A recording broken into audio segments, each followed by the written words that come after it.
Assalamu alaikum dear students. Today I am going to discuss the first periodic property included in the chemistry of period 3 element.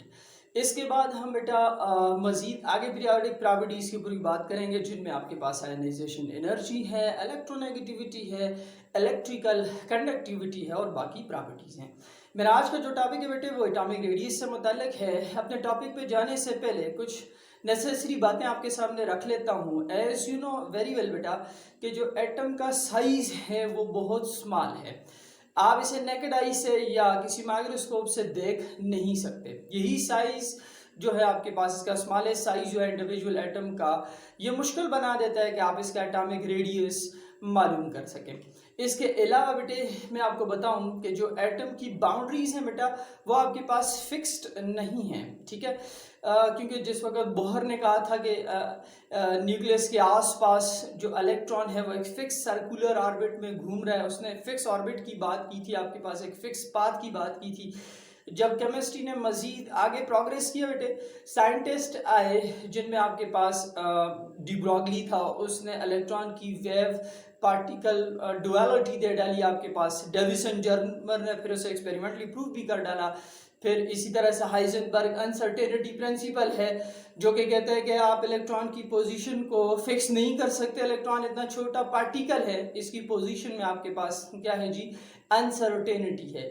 आप और देखें तो Schrödinger की thoughts थी जो आपके पास कि भाई इलेक्ट्रॉन जो है it moves around the nucleus in the form of standing waves, न कि बोहर ने जो कहा था आपके पास कि ये फिक्स पाथ में ट्रैवल कर रहा है आपके पास। जबकि श्रोडिंजर ने क्या कहा कि ये न्यूक्लियस है आपके पास, तो ये इन the form of standing waves electron जो है वो ट्रैवल कर रहा है अराउंड द न्यूक्लियस।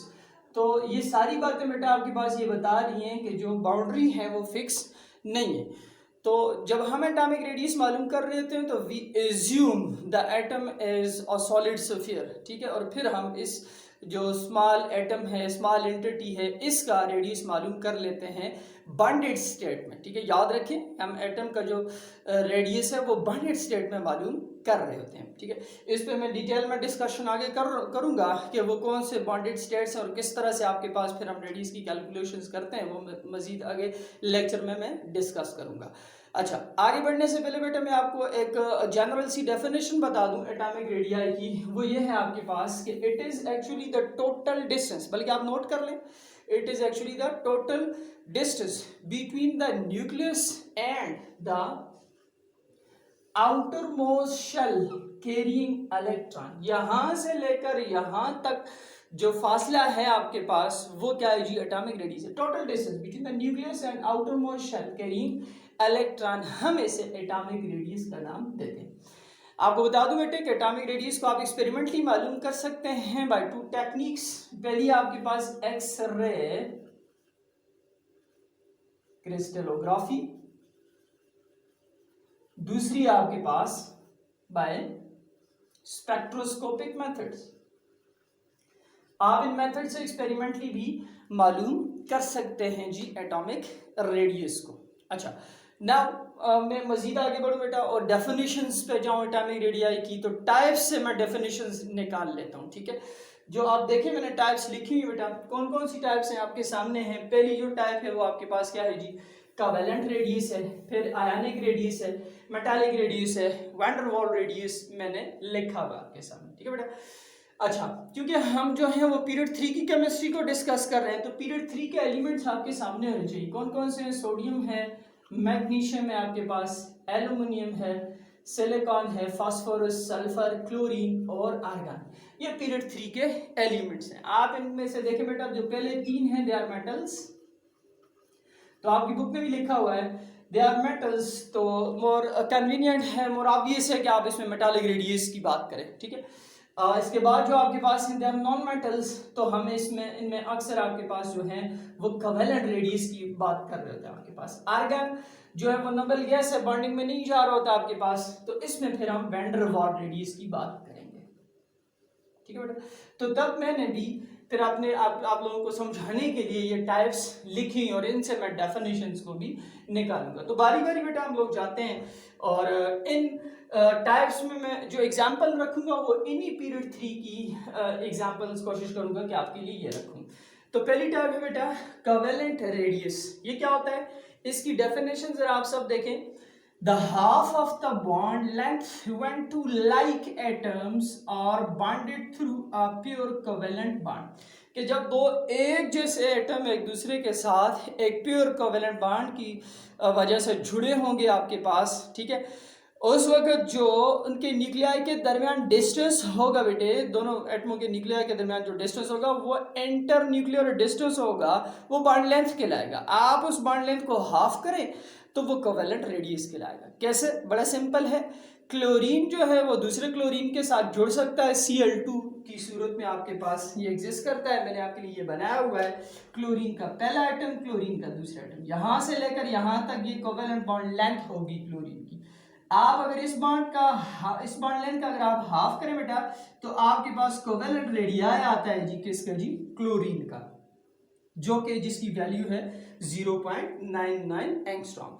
तो वंस अगेन आप देखें, मैंने कोवेलेंट रेडियस को बॉन्डेड स्टेट में आपके लिए एक्सप्लेन किया, ठीक है।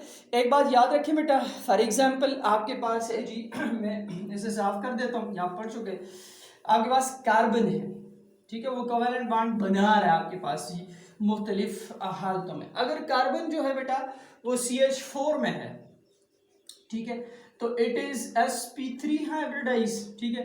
कार्बन जो है आपके पास वो आप इथीन में ले लें बेटा तो आपके पास it is ma'am sp2 hybridise. अगर आप कार्बन को ले लें इथाइन में तो it can show sp hybridisation.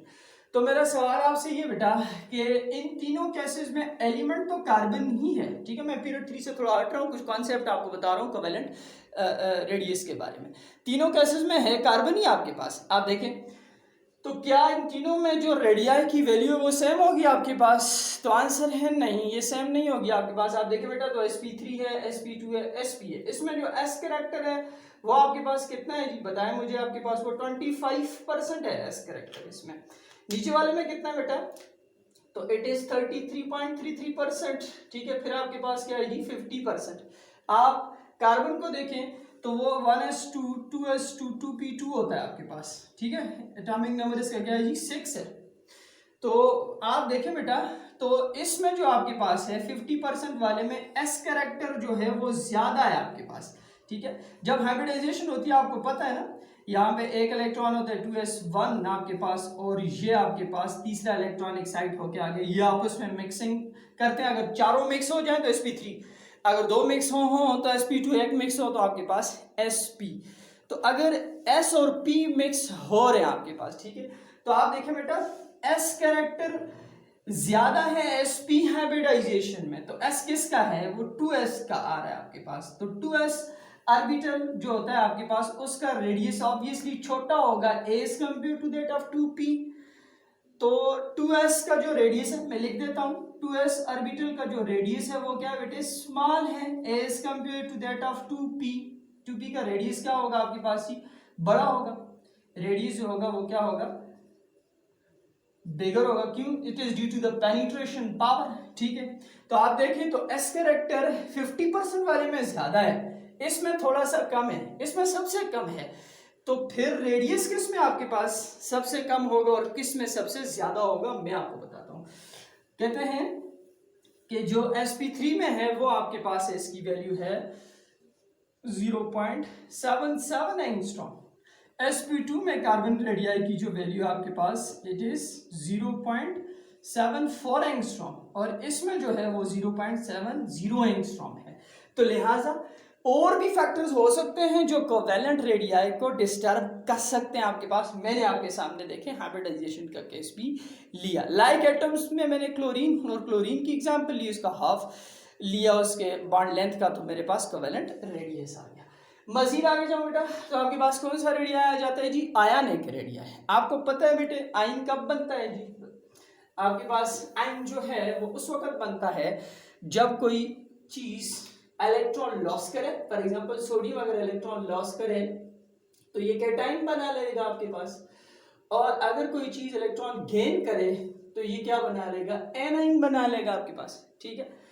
तो सोडियम का एटॉमिक नंबर 11 था, इसका एटॉमिक नंबर 17 था। इसने जब सोडियम ने इलेक्ट्रॉन को लॉस किया तो अब सोडियम कैटाइन के पास बेटा आपके पास कितने हैं जी, इस सोडियम कैटाइन के पास इलेक्ट्रॉन कितने हैं आप मुझे बताएं।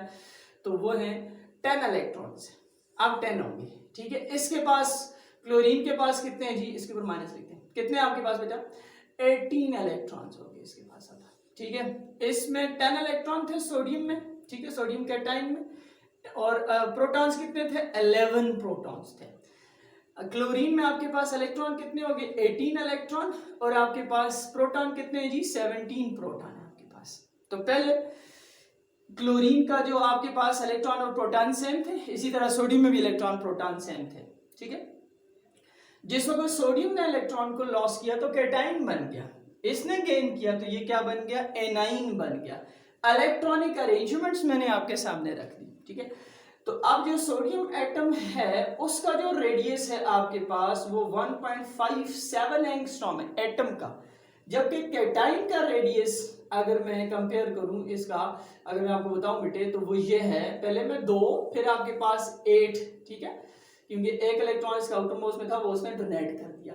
वो कितना आपके पास मैंने मेंशन किया हुआ है 0.95 एंगस्ट्रॉम है। तो आप देखें एटम से कैटाइन का जो रेडियस है, सोडियम कैटाइन का जो रेडियस है वो क्या हो गया जी small, it is the atomic radii of the sodium atom, और ये कैटाइनिक रेडियाई। क्यों, यहाँ पे न्यूक्लियर पावर ज्यादा है, आप देखें यहाँ पे न्यूक्लियर पावर 11 प्रोटॉन 10 इलेक्ट्रॉन, और यहाँ पर आपके पास देखिए बेटा तो इलेक्ट्रॉन सॉरी यहाँ पर है, ये कैटाइन है और ये आपके पास एटॉमिक है, ठीक है। यहाँ पे जो प्रोटॉन है वो 11 है और ये 10 इलेक्ट्रॉन के ऊपर फोर्स लगा रहे हैं, इस वजह से साइज श्रिंक किया है। तो ऑलवेज रिमेंबर कि the atomic radii of an atom is bigger than that of its cationic radii. क्यों, कैटाइनिक रेडियाई में आपके पास जो न्यूक्लियर पावर है बेटे वो क्या होती हैं जी, वो ज्यादा होती हैं as compare to the neutral atom. इसी तरह से क्लोरीन में आपने देखा कि एक इलेक्ट्रॉन एक्स्ट्रा उसने गेन कर दिया, तो अब आपके पास क्या है जी, जो प्रोटॉन है आपके पास वो कम हो गया, इलेक्ट्रॉन ज्यादा हो गया, इलेक्ट्रॉनिक रिपल्शन भी ज्यादा होगी, साइज बढ़ गया। तो एनाइन का जो आपके पास एनाइनिक जो रेडियस होगा बेटे वो ज्यादा होगा as compare to that of the neutral atom. Neutral atom chlorine का कितना था मैंने आपको बताया 0.99 एंगस्ट्रॉम, और क्लोरीन का जो एनाइनिक रेडियस है वो 1.81 एंगस्ट्रॉम है।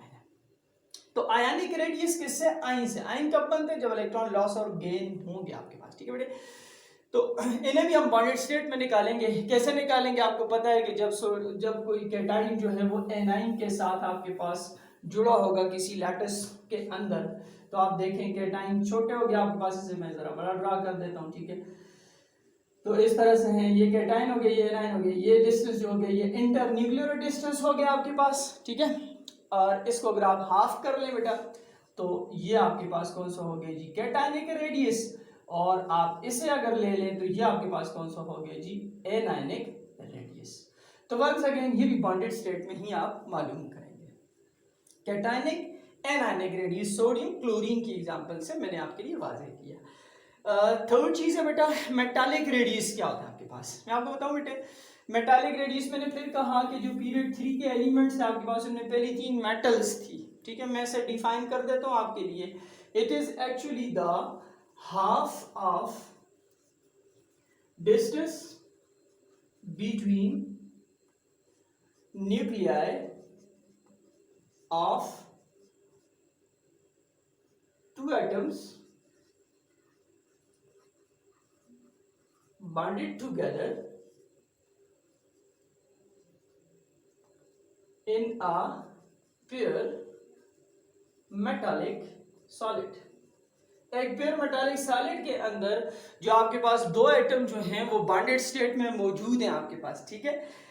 उस जो मेटालिक जो बॉन्डेड स्टेट में मौजूद हैं, ठीक है, उसका जो हाफ है, उस डिस्टेंस का जो हाफ है आपके पास बेटा वो क्या कहलाएगा आपके पास ही, वो मेटालिक रेडियस कहलाएगा। Once again you know very well कि आपके पास मेटल्स जो हैं वो कौन सी सूरत में मौजूद होती हैं बेटा, आपके पास in the form of cations की सूरत में मौजूद होती हैं। इलेक्ट्रॉन जो है उन्होंने आपके पास क्या किए होते हैं जी, लॉस किए होते हैं लेटर्स को। फॉर एग्जांपल सोडियम है, फॉर एग्जांपल एल्यूमिनियम है, एल्यूमिनियम +3 फॉर्म में, सोडियम जो है +1 फॉर्म में अपने मेटालिक लेटिस में होगा। ठीक है, तो आपके पास वहां पर जो डिस्टेंस है, जो आपके पास इंटर न्यूक्लियर डिस्टेंस है, उसका आप जो हाफ लेंगे वो कौन सा होगा जी? It is actually the metallic radius.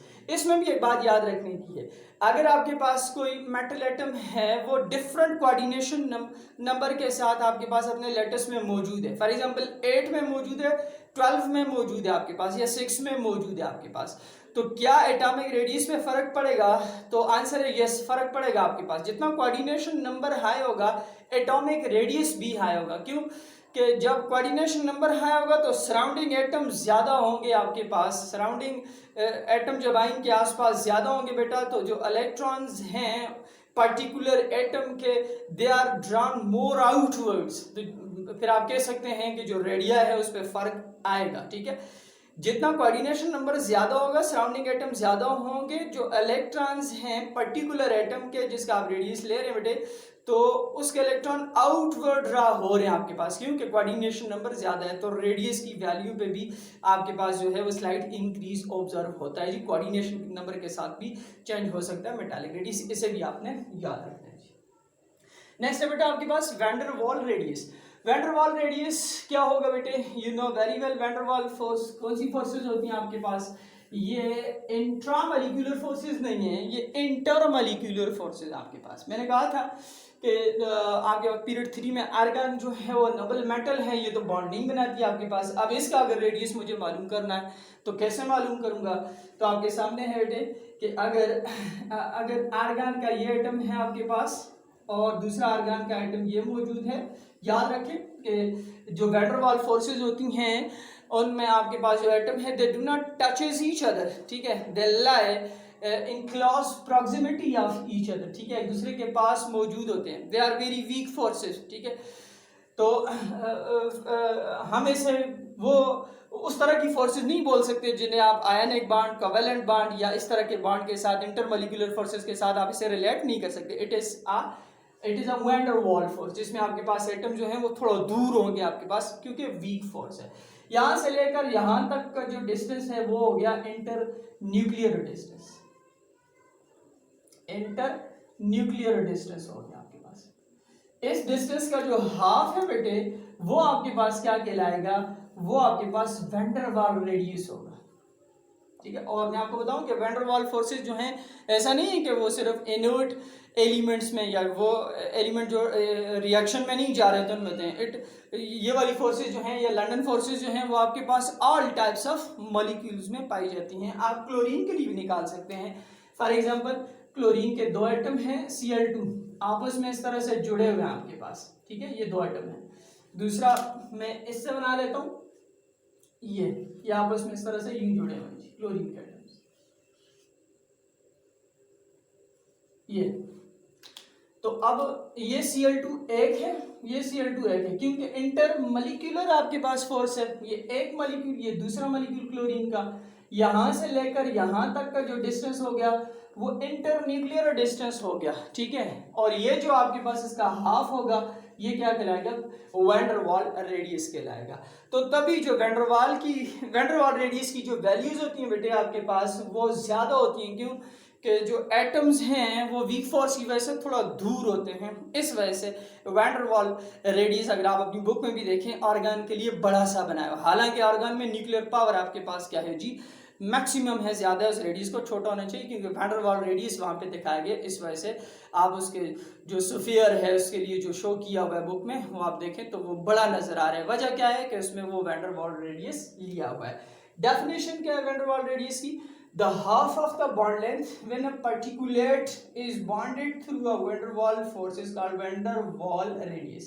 जब कोई पार्टिकुलेट मतलब क्लोरीन वगैरह Cl2 वगैरह आर्गन कोई भी हो गया आपके पास, वो बॉन्डेड है वैन डर वाल फोर्स से, उस फोर्स की जो आपके पास उस स्टेट के अंदर, उस स्टेट के अंदर जो इंटर न्यूक्लियर डिस्टेंस है उसका आप हाफ लेंगे तो वो क्या कहलाएगा बेटे? आपके पास वो वैन डर वाल रेडियस होगा। फॉर एग्जांपल आर्गन का 188 पैकोमीटर है, Cl2 के केस में आपके पास जो है वो 170 पैकोमीटर आपके पास है जी क्लोरीन के लिए। तो ये आपके पास वैन डर वाल रेडियस के ऊपर बात की। बोहर रेडियस मैंने हमें लिख दिया आपके लिए यहाँ पर कि बोहर रेडियस क्या है?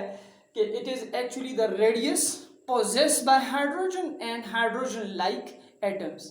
बोहर रेडियस जो है वो फिक्स सर्कुलर पाथ की बात करता है आपके पास, ठीक है। और ये जो आपके पास था ये आप हाइड्रोजन और हाइड्रोजन लाइक एटम्स के लिए ले सकते हैं। मैंने टाइप्स में इंक्लूड कर दिया। मेजर टाइप्स आपके सामने जो मैंने डिस्कशन में लाई वो बेटा आपने देख। इससे पहले बच्चे कि मैं फैक्टर्स जो कि एटॉमिक रेडियस को इफेक्ट कर सकते हैं उस पर बात करूं तो थोड़ा आप समझ लें। मैं आपके लिए कुछ आइसो इलेक्ट्रॉनिक स्पीशीज़ रखता हूं।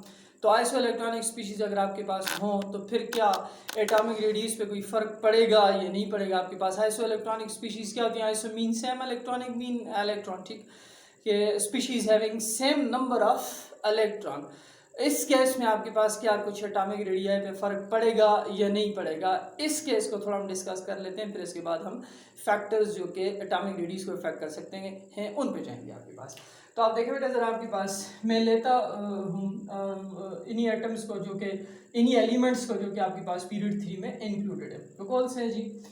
सोडियम है आपके पास, एटॉमिक नंबर पे गौर करना है आपने। फिर मैग्नीशियम है, फिर एल्यूमिनियम है, ठीक है।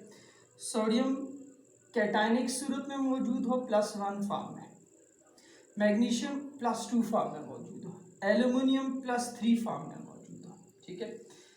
अच्छा, आपको पता है सोडियम का जो एटॉमिक नंबर है Z वो कितना होता है जी? 11। मैग्नीशियम का क्या होता है? 12। और एल्यूमिनियम का क्या होता है जी? 13। ये एटॉमिक नंबर है, नंबर ऑफ इलेक्ट्रॉन और प्रोटॉन, ठीक है। इलेक्ट्रॉन और प्रोटॉन, इलेक्ट्रॉन या प्रोटॉन का नंबर है, ठीक। अच्छा, अब इनमें आपके पास इलेक्ट्रॉन्स कितने हैं, प्रोटॉन कितने हैं और रेडियस की वैल्यू क्या है ये मैं देख लेता हूँ। इसमें इलेक्ट्रॉन कितने हैं, इसमें प्रोटॉन कितने हैं और रेडियस क्या है आपके पास, ठीक है। नंबर ऑफ इलेक्ट्रॉन में लिख लेता हूँ जी। सोडियम जब आपके पास +1 है, ये मैंने एटॉमिक नंबर एटम के लिए लिखा है, ठीक है, एटम के लिए लिखा है। This is the atomic number of sodium atom. Magnesium atom, aluminium atom के लिए ये लिखे थे, ठीक। अच्छा, जब आपके पास इसने एक इलेक्ट्रॉन लॉस किया बेटे तो इलेक्ट्रॉन्स कितने बच गए? 10। और प्रोटॉन्स इसके पास ऑब्वियसली 11 है न्यूक्लियस के अंदर। फिर इसी तरह से मैग्नीशियम में कितने आपके पास? 2। अगर ये लॉस करता है इलेक्ट्रॉन तो इलेक्ट्रॉन 10 है। इसमें भी आप देखें तो इलेक्ट्रॉन 10 है, 3 इलेक्ट्रॉन इसने लॉस किए हैं। तो ये जो आप स्पीशीज देख रहे हैं सोडियम मोनोकैटायनिक, डाइकैटायनिक और tricationic aluminium, they are actually the isoelectronic species. ये क्या है जी?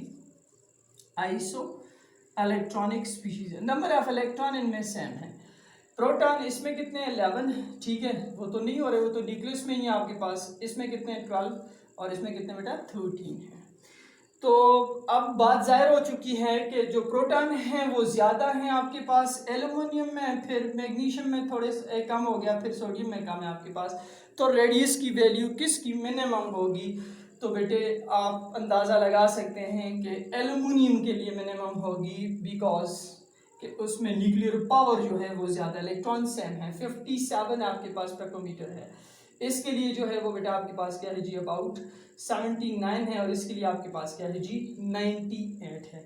तो आइसो इलेक्ट्रॉनिक स्पीशीज हो बेटा तो नंबर ऑफ इलेक्ट्रॉन सेम है, लेकिन जो इन्फ्लुएंस है एटॉमिक रेडियस के ऊपर वो किसका है जी? नंबर ऑफ प्रोटॉन्स का है। जितना कोई स्पीशीज जो है वो मोर कैटायनिक होगी आपके पास, ज़्यादा कैटायनिक, मतलब उसमें प्लस, अगर मैं यूं कहूँ कि एल्यूमिनियम लेड +1 है उसका रेडियस ज़्यादा होगा या +3 वाले का? तो +1 वाले का रेडियस ज़्यादा होगा, +3 वाले का रेडियस जो है वो क्या होगा जी? कम होगा। क्योंकि जो इन्फ्लुएंशियल फैक्टर है आपके पास बेटा एटॉमिक रेडियस के ऊपर वो क्या है जी? वो नंबर ऑफ, असल में जो है वो नंबर ऑफ प्रोटॉन्स हैं। तो आइसो इलेक्ट्रॉनिक स्पीशीज का केस मैंने आपके लिए रख दिया। ये भी अक्सर इसी तरह से कि एमसीक्यू में पूछा होता है, तब मैंने ये आपके लिए रखा। एटॉमिक रेडियस जो बजाते खुद है ये भी इन्फ्लुएंस कर रहा होता है बहुत सारी प्रॉपर्टीज को, ठीक है। आपको पता है इलेक्ट्रोनेगेटिविटी को इन्फ्लुएंस कर रहा होता है। जितना एटम का साइज छोटा होता है इतना एटम इलेक्ट्रोनेगेटिव होता है। रिएक्टिविटी को बड़ा इन्फ्लुएंस कर रहा होता है आपके पास, आयनाइजेशन एनर्जी को इन्फ्लुएंस कर रहा होता है। तो बजाते खुद एटॉमिक रेडियस भी दूसरी प्रॉपर्टीज के ऊपर अपना इन्फ्लुएंस रखता है आपके पास। वी मूव फर्दर बेटे, factors affecting the atomic radius. तो कौन कौन से फैक्टर हैं जो एटॉमिक रेडियस को इफेक्ट कर सकते हैं? पहला फैक्टर है आपके पास effective nuclear charge, effective nuclear charge, आप इसे जेड इफेक्टिव भी बोलते हैं, ठीक है। इसका जो है वो इनवर्स रिलेशन है किसके साथ जी, एटॉमिक रेडियस के साथ। मतलब कि जितना आप इफेक्टिव न्यूक्लियर चार्ज जो है बेटा वो आपके पास क्या होगी जी, ज्यादा होगा, उतना ही जो एटॉमिक रेडियस है वो क्या होगा जी, कम होगा। क्यों कि न्यूक्लियर फोर्स ज्यादा हो रही है आपके पास, तो फिर ऑब्वियसली से आपके पास साइज जो है एटम का क्या करेगा जी, श्रिंक करेगा। ये पहला फैक्टर हो गया। दूसरा क्या है बेटे, दूसरा आपके पास शील्डिंग इफेक्ट या स्क्रीनिंग इफेक्ट भी आप इसे बोलेंगे, शील्डिंग इफेक्ट। ये क्या होता है शील्डिंग इफेक्ट? शील्डिंग इफेक्ट इस इफेक्ट को बोलते हैं बेटा कि न्यूक्लियस और आउटर मोस्ट शेल के दरमियान जो इन बिटवीन आपके पास जो एनर्जी लेवल्स हैं या जो इलेक्ट्रॉन उनमें मौजूद हैं वो न्यूक्लियर पावर को शील्ड कर रहे हैं, और वो न्यूक्लियर पावर जो है वो आउटर मोस्ट शेल इलेक्ट्रॉन तक कम पहुंच रही है आपके पास। इस इफेक्ट को क्या बोलते हैं जी, शील्डिंग इफेक्ट बोलते हैं, ठीक है। जो इनर इलेक्ट्रॉन है between nucleus and outer most electron, जो इनर इलेक्ट्रॉन्स हैं they are acting as a shield, ठीक है, वो शील्ड कर रहे हैं आपके पास, और जो न्यूक्लियर पावर है वो इन आउटर मोस्ट इलेक्ट्रॉन के ऊपर उस तरह से नहीं लग रही। तो जितना ज्यादा होंगे in between electron, inner electron, the electron between outer most shell and the nucleus, ये जितने ज्यादा होंगे उतना शील्डिंग आपके पास क्या होगी जी, ज्यादा होगी, ठीक है। और इस इफेक्ट को क्या बोलेंगे बेटा, शील्डिंग इफेक्ट बोलेंगे आपके पास, ठीक। शील्डिंग इफेक्ट का क्या रिलेशन है, तो कहते हैं कि जितना अगर आप शील्डिंग इफेक्ट को ज्यादा करेंगे उतना ही रेडियस भी क्या होगा, ज्यादा होगा। तो एटॉमिक रेडियस के साथ कौन सा रिलेशन है जी आपके पास, इसका डायरेक्ट रिलेशन है शील्डिंग इफेक्ट का, ठीक है। मतलब कि एक एटम है, ये न्यूक्लियस है, उसमें ये आउटर मोस्ट शेल, मैं इसको इससे बना देता हूँ, ठीक है। ये न्यूक्लियस हो गया, दरमियान में एक और ये दो, ये जो दो लेवल्स हैं में जो इलेक्ट्रॉन्स हैं ये इन बिटवीन मौजूद हैं, इस आउटर मोस्ट और इस न्यूक्लियस के, तो they are acting as a shield. एक इस एटम का साइज हो जाएगा बेटा। फिर दूसरा क्या आपके पास, दूसरा कोई एटम है कि उसमें आपके पास ये है, ये तीन आपके पास इनर लेवल हैं, तीन इनर एनर्जी लेवल्स हैं आपके पास, और ये आउटर मोस्ट कोई शेल है। तो अब आप देखें तो कितने लेवल से ग्रीन कर रहे हैं इस न्यूक्लियर पावर को यहां तक पहुंचने में, तो 3 कर रहे हैं। शील्डिंग इफेक्ट कहां पे ज्यादा है, यहां पे आपके पास क्या है जी, ज्यादा आपके पास more number of inner shells हैं। तो जितना शील्डिंग इफेक्ट ज्यादा होगा एटॉमिक रेडियस क्या होगा जी, ज्यादा होगा। तो greater the shielding effect higher will be the atomic radius. ये दूसरा आपके पास जो फैक्टर था वो एटॉमिक रेडियस को इफेक्ट कर सकता है। तीसरा क्या है बेटे, इलेक्ट्रॉनिक रिपल्शंस हैं, मतलब जब इनकमिंग इलेक्ट्रॉन आ रहे होते हैं आपके पास, तीसरा फैक्टर आप ध्यान में रख लें, इलेक्ट्रॉनिक रिपल्शन, जो इनकमिंग इलेक्ट्रॉन आ रहे हैं आपके पास, ठीक है, जो ऑलरेडी मौजूद इलेक्ट्रॉन है उनके दरमियान रिपल्शंस होती हैं, जिसकी वजह से साइज जो है वो थोड़ा सा क्या होता है जी आपके पास बढ़ जाता है। आप कॉपर के केस में ट्रांजिशन एलिमेंट्स में ये बात आप देखेंगे भी कि अब नॉर्मली साइज का थोड़ा सा बढ़ जाता है। वो किस वजह से बढ़ता होता है बेटे, वो आपके पास ड्यू टू एक्स्ट्रा इलेक्ट्रॉन, ठीक है, जो कि जंप करता है D10 में आपके पास, ठीक है, वहां पर आपके पास आप इलेक्ट्रॉनिक रिपल्शन की वजह से उसकी साइज में थोड़ा सा इंक्रीज देख लेते हैं। तो इलेक्ट्रॉनिक रिपल्शन भी बाइस बन सकती है एटॉमिक साइज को बढ़ाने में। तो इसका भी एटॉमिक रेडियस के साथ कौन सा रिलेशन है जी, डायरेक्ट रिलेशन है। ये हो गया आपके पास। अगला फैक्टर जो है बेटे वो कौन सा है, ये मैं पहले भी डिस्कस कर चुका हूं आपके लिए, वो कोऑर्डिनेशन नंबर है आपके पास, कि अगर कोई आपके पास एटम है वो एक कोऑर्डिनेशन नंबर में मौजूद है बेटा, ठीक है, तो उसका जो एटॉमिक रेडियस होगा वो और तरह को होगा, और अगर हायर कोऑर्डिनेशन नंबर में है तो फिर एटॉमिक रेडियस चेंज हो सकता है। ये मैं डिटेल में इसकी डिस्कशन अपने लेक्चर में शुरू में कर चुका हूँ।